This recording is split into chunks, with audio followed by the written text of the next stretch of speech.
Boy, oh boy, Canadians do love Saturday nights in Georgia. I still get goosebumps, and I was in a living room. The person with us right now, Donovan Bailey, this being Canada Day, we thought it would be appropriate to have you here in the Tim and Sid studios. We're elated to have you. We've spoken before in other avenues. Yes. But welcome to the show, and happy Canada Day, too. Well, thank you. I mean, where else would I want to be on this great day? Well, I could probably think of a couple places. Barbecue, beer, but whatever. Yeah. When you see that again and again and again, does the feeling change for you? You know what? For me, I probably look at the mistakes that I make. I mean, it's a terrible. What mistakes did you? Well, I make? had a horrible. I mean, I was one of the last persons out of the blocks. That's not how you say it. Yes, well, Dan always said that. Finish. Well, yeah, my coach always said, listen, they don't hand out medals at the 30-meter mark. However, I mean, I look at the mistakes I make because I think that when you're in a sport like that, you think of perfection. You think of exactly what you can do from the blocks to the finish line. So I look at that. But you know what? I mean, it does make me feel pretty decent that I accomplished that goal. Yeah. But there's two iconic moments from that. One of them is a pitcher sitting right behind you. The other one is when you explode through the line, the arms go down, and I know you're saying that you're going through the mistakes in your mind, but that celebration must just kind of, I mean, I was standing at a bar in Scarborough with like 40 dudes watching that, and we all moved along. I remember closing just blinking, and we were all 5 feet further because we were running with you. Oh, that's awesome. When you hear those kind of stories about that moment and you crossing that line, it makes the hairs on the back of my neck stand, and I'm a fat white guy sitting here. No, you're not. No. Listen, I think that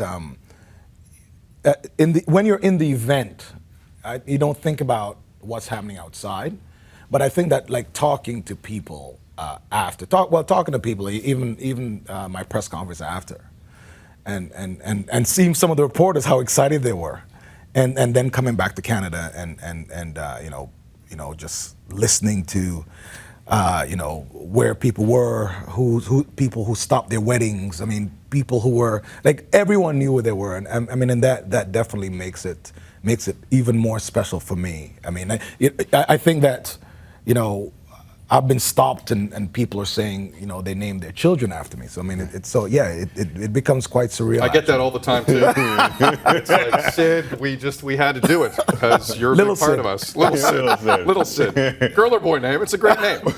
We're approaching the 20-year, unbelievably. I can't believe I'm about to say this. The 20-year anniversary of that. Wow. But I get a feeling you still get reacted to as if it was last week. I'm just watching you walk in. Do you still get recognized to that kind of level? Yeah, I mean, it's kind of scary sometimes. The city hosted the Pan Am Games, or was hosting the Pan Am Games, and I was stopped. I was flying in. I was coming in from London, and I was at the airport, and a nice lady said to me, "Oh, I hope you're ready for the Pan Am Games," and I'm like, "Wow, the fat old me. This is great." I said, "No, I won't be there. I definitely will be supporting the great young kids that are there." But yeah, you do. There's definitely a lot of recognition globally, and I guess it does signify that I did something at some point that moved the world. So I'm happy for that. There are a couple Saturday nights, as he mentioned, and I have to ask you: what's the best story from that day? And there was a couple of false starts on that day in '96. What's the best story from that day that nobody or very few people know about that race? Wow, the best story of that day. Yeah. For me? Yeah. That no one knows about. Or very few. You know what? It's probably seeing my dad cry. It's probably crazy. Is that the first time you saw your dad cry? Yeah. I mean, I jumped over the thing and the front row and hugged my dad. I had my daughter in my hand and yeah, I was crying and I mean the best. Like I'm thinking, wow, this is like the most man. Times people have that. That's not a joyous occasion when the first time they correct, see that. Correct. And that to have that with the daughter and the dad. Right. Just to be there and and just kind of seeing him, and because my dad is, my dad's my dad, so it was always hey, and I think that this sucks. There are things that there's things that quit business, went to go train. He didn't know why I would go and do this thing, when I was doing so well. You'll never be famous, do it. He didn't care about let it fame. go. You'll never be You're famous. making good money, son. Yes, that's exactly what it was. You're established, everything's done, and it's on this tracks thing. And I think that although I realized my goal of winning the Olympic Games, I think my dad kind of go, oh, okay. That's what this is about. So yeah, so that was really, really special. I mean, and the fact that he wasn't, crying for something crazy I might have done, but I actually did something good. Yeah. So you win that gold medal. As we all know, people back here were going nuts. It really put some wind in the sails of the country. Obviously, you felt like $1 million, but A couple million. as a couple million. We'll talk about that later. As the event wore on, it looked like it also gave the entire track team a bit of a lift, specifically the 4x100. And I've always wanted to ask you this. Do you think that team could have done what they did if you didn't have the run you had in the 100? Well, you know what? That's a tough question, and you probably have to ask the guys that. I certainly can take ownership of my individual achievements, but one of the things that I vowed when I started on the national team was that there was not going to be any problems and controversy, and I was going to ensure that the relay team was going to be as successful as my individual success was. I was extremely hard on those guys, and they'll tell you that today. I mean, I was talking to Glenroy a few weeks ago, and I talked to Robert, and certainly I see Bruni, and I see the fellows whenever we're in the same place. But yeah, I was extremely hard on those guys because I knew what you always need you always need a leader. And I knew individually I was going to achieve the things that I wanted to achieve. But I also knew that I didn't want to be selfish in just embracing and owning and having all the stuff myself. And plus, I think when you're successful and your friends aren't successful, it's never really a good, it's not a good thing. It's not, I mean, you can't really go hang out with them and enjoy the spoils, and they themselves are not achieving what they wanted to do. So individually, I definitely set the standards and wanted to do that. Hard on the guys, but yeah, I guess. I just don't see that story playing out. Yeah. I don't know if you agree with me. I don't see that story playing out unless you do what you do days earlier. I don't know. Call me fine. crazy. Confidence. When Robert handed to Glenroy, he had his. I watched it this morning again, and I was like, I remember Bruni. As soon as Bruni gave it to you, jam done. Oh, yeah. Like he knew. Yeah. But Robert on the first leg. Oh, yeah. Hands to Glenroy, who is one of the best backstretch runners there ever was. Glenroy is awesome. Yes, absolutely. And Robert's got the finger up off the first. Like he knew. Yeah. But I think that's what it was. Like, well. We had done the World Championships the year before, right. and I'd won the World Championships in the 100 meters, and like I said, our I say some things to the guys when we're going through the tunnel and going on the track. I might not be able to say it on the show. I definitely can't say it on the program. But it was about, listen, let's go. This is it. I mean, and none of these guys matter. And we are gonna lay it down today, right? And I think that they knew. They knew that regardless of what happens, they just had to get me the baton, because I've gotten the baton. I mean, not just in Atlanta, but I've gotten the baton in third or fourth or fifth or sixth place before. But I'm not gonna. I don't believe in when the baton touches my left hand, and that's just been my career. And when I have the maple leaf on my chest, when the baton touched my left hand, it's all gold for me. Like that's it.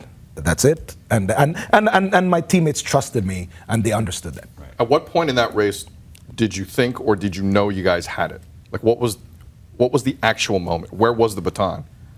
When you know what? Seriously, when Robert popped out of the blocks. I mean, That's not a cliche, is it? Like you really believe that? Absolutely. But the thing is, I've never. Here's my thing. I've never actually gone into a race believing that I was not going to win, and I had to instill those same ideas and thoughts into my relay teammates. So so these are the things that I mean. So Robert understood that. Carlton understood that from the first out the gate. Carlton got hurt. Robert popped in, and it was the same thing. Like he understood that. Listen, you need to get out, and you need to get the stick to Glenroy. I mean, after it gets to Glenroy, Glenroy is always been like the the backbone on the back stretch. I mean, and Glenroy, he and I would laugh about this all the time, but Glenroy should be one of the greatest sprinters in the world. It's just that apparently when he has the baton, he needs a baton to run the 100 meters, right? But yeah, it got to Glenroy. We practice had gone great. We had made all our adjustments. Our zones were all excellent.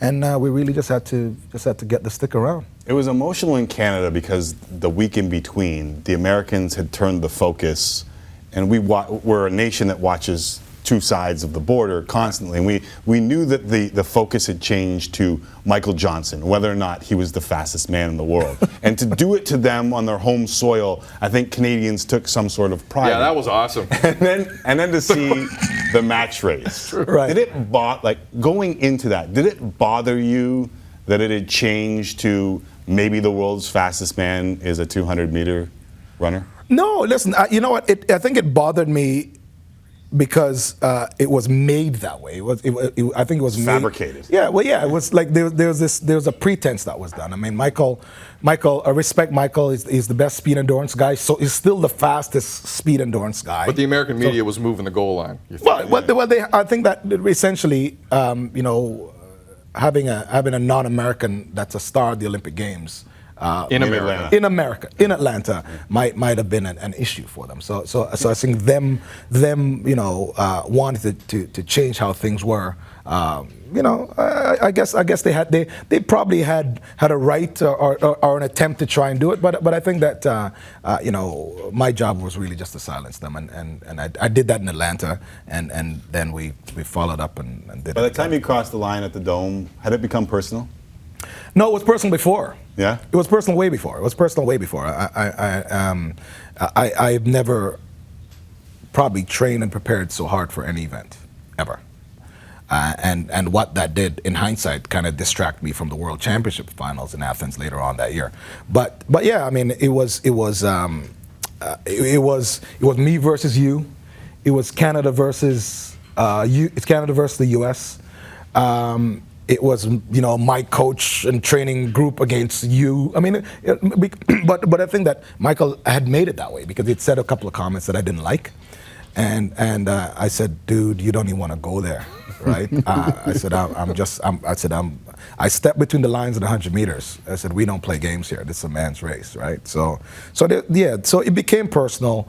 But then it was just a race, and I think that it's funny. One of the things that I love now is that a lot of Canadians will say to me, dude, that race is like a little hint below the 100 meters because we weren't the northern stepbrother anymore. We actually stepped up and it's kind of like own the podium kind of thing. Even when you said what you said after, despite the fact that some people gave you a little bit of flack for what you said after, I think there were Canadians that took pride in that too, like that we were no longer just going to accept being second. Do you regret it in any way, shape, or form? Well, I think that I can't really. I think there was a lot of kids that were probably watching, and clearly as a role model, you wanna keep it clean. But I actually said chicken. I didn't say anything, right? I mean, I actually said the word chicken, so I didn't swear. But there's a lot of there's I don't know about regret. I think that maybe the timing was wrong, but I did mean what I said, and because things were personal leading in to the event, it was. Eventually, it was gonna come out. Now, for those watching under the age of 18 who has no idea what we're talking about chicken right is. now, well, we're all getting about that age. This is one of, quite frankly, the most famous quotes in Canadian sports history. Donovan Bailey telling people what's up after the Johnson race. Roll it. He didn't pull up. He's a chicken. He didn't pull up at all. He's just a chicken. He's afraid to lose. I think what he should do is we should run this race over again so he can kick his ass one more time. Tell him again. Still spitting hot fire. Donovan Bailey. Still. Personal question. That's a little hot. That's a lot hot. You look like you could have gone another 5 kilometers. Yeah. How much did you get paid for that? It was okay. It was pretty good. Yeah. If we were going out afterwards, you were buying. Yeah, I would have definitely bought. I'd have bought. I'd have gotten the car. We'd have gone to a nice place. Nice. Yeah, we'd have gone to a really nice place. Nice. Looks really. Yeah, exactly. Like you would have passed. I would need a jacket. I'd need a jacket. Nice. So 979 rings out. 984 rings out. What's your reaction when Usain does what Usain does? Like, I'm curious your reaction, especially given your roots to both countries. You know what? One, I never thought that I'd ever see someone in my lifetime run 9.5, right? So when I actually am there in the stadium, in studio, watching it happen, it's astounding. But you recognize that this is someone who's special. I met Usain when he was probably 13. I'm in Jamaica often, so I go and watch these kids at Champs, which is the high school championships, which is probably the best grassroots training program on the planet. But I'm elated. I love it. Again, he totally redefines what a sprinter should look like. I'm 6'1", 205 pounds when I was competing. He's 6'6". He comes out of the blocks more consistently than I ever did, and really just kind of unwind himself until he gets the top speed. So phenomenal. I mean, he's someone that deserves the title of living legend. He's rewrote the books and also a great ambassador for track and field. I mean, someone and I tell you what I really love about Usain is the fact that he respects the path that we've all created. I can sit down and have a conversation with him anytime. Like we can sit and he listens. I mean, it's one of the. So it's almost like a older brother dad type thing. I mean, like most American sprinters. Well, I don't know about that. I don't know, but again, he's a good kid, and he's definitely rewrote the books, and I'm looking forward to seeing him in Beijing and what he can do this year. All right, Rio is not that far away. Mm-hmm. And we can. Speaking of numbers. Yeah, we can start the hype train now. This kid at Markham who goes to Eugene representing USC and wins the 100 and the 200 for Canada. Let's start it now. The hype train now. All you got to say, I know it was a 2.7 win, but throw the number into the mix. 975. Listen, when you think of when I think of legacy, I think of all the things and sacrifices that I've made, and I'm loving watching Andre DeGrasse because I see someone who the time for me is cool. Like the thing is 975. People's got to understand 975 in a legal wind is 984. Right. Okay. Right. And 19.5 it's 19.7. So these are not slouch times. This is real. This is number 20, one. It's a number 20 years old. This is number 1 and 2 in the world right now if it was professional track and field. Yeah. But more importantly, what I love about him is that it has nothing to do with time. It has to do with as far as the training system and the preparation for global professional track and field. The NCAA is still the best for us as Canadians, right? Absolutely. And the fact that he went in there and he won, beating those guys, going 4 rounds, is really what is impressive about me. And I love the kid. I mean, I think he's unafraid. He's got a little chip, which I love. Right. And also, I mean, when you look, you can actually now sit and build a program around a star, which is kind of how our dominance were in track and field. Because I was out there, I was ranked number 1 in the world, and our relay team was ranked number 1 in the world. I mean, I don't really know who can, in the history of any sport in Canada, where you can say your team, as a Canadian team, that we raced once a year together, we were ranked number 1 in the world for 6 years in a row. I don't know if any sports can say that. But I'm loving Andre because I think that his upside is fantastic. How good can he be? Well, I mean, he's 20. And I don't think he's aware of what he's done. Funny enough, because I think he's a little naive in thinking about, because I think what I think because I haven't spoke to him. I sent a tweet out to him, and he responded. But I don't think he really understands like where he is right now. But I think he realizes, though, that everyone is watching him, and every step, literally and figuratively, every step that he makes from now on, everyone's going to be watching him. I can see the pride in your face. And I love it, man. And I know I've seen you I saw you do TED Talks. I know you go to Jamaica all the time, and I know you have a lot of love for Jamaica. But what does Canada Day mean to Donovan Bailey? Wow, man, I'm Canadian by birth and Jamaican by birth and Canadian by choice. I mean, this is the greatest country for me in the world. The cultural intermingling and the fact that I'm part of two cultures allowed me to be the man that I am today, and the man that I'm blessed to be on this platform with you guys, and I get to travel the world and spread the love, and I can cheer on Andre and the new generation of sprinters and other athletes. I mean, this is so Canada Day to me is really just about me joining and spreading the love and ensuring that whatever or however I've been blessed, it allows me to continue to push that to these kids and allow these kids to get up and blossom just like I did. I can't end it any better than that. Yeah.